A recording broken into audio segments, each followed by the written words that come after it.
Hello everyone, welcome back to Scalil.com Restaurant Management System.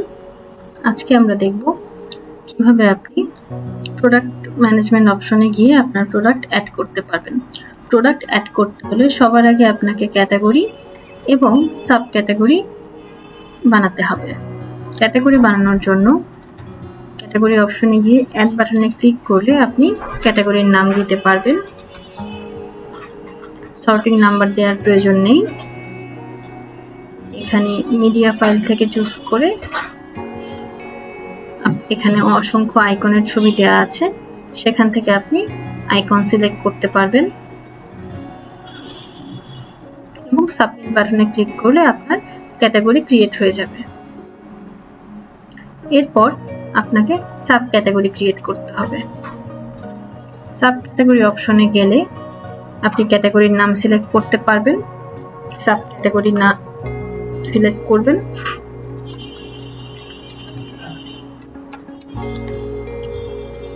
Sorting number দেওয়ার প্রয়োজন নেই।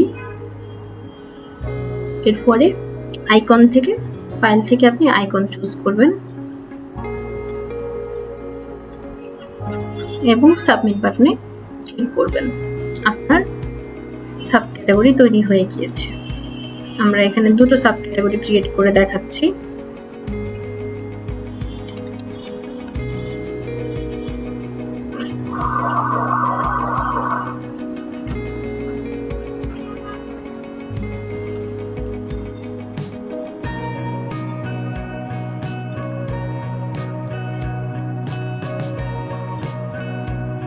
আপনি চাইলে ব্রাউজ করে আপনার কম্পিউটার থেকেও যে কোনো আইকন বা ছবি ব্যবহার করতে পারেন।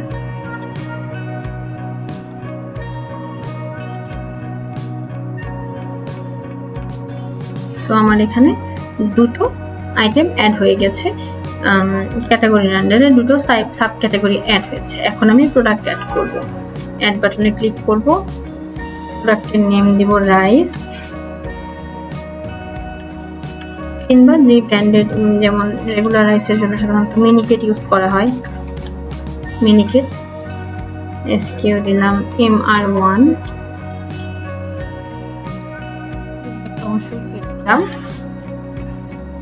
Brand name fresh, category rice এবং সাব ক্যাটাগরি রেগুলার।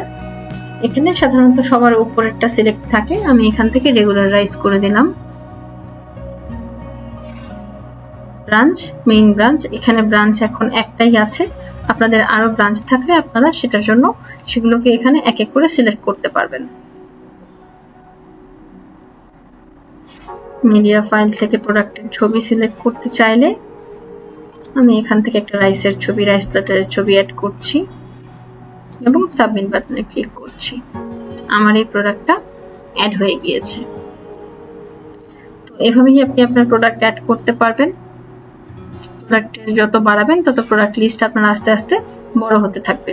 আচ্ছা, অ্যাভেলেবল স্টক কোয়ান্টিটি আমরা এখনো স্টক অ্যাড করিনি, তাই আমাদের স্টকে এখনো 0 দেখাচ্ছে। পরবর্তী ভিডিওতে আপনারা দেখতে পাবেন কিভাবে আপনি প্রোডাক্টের ইনভয়েস ক্রিয়েট করতে পারবেন। ধন্যবাদ।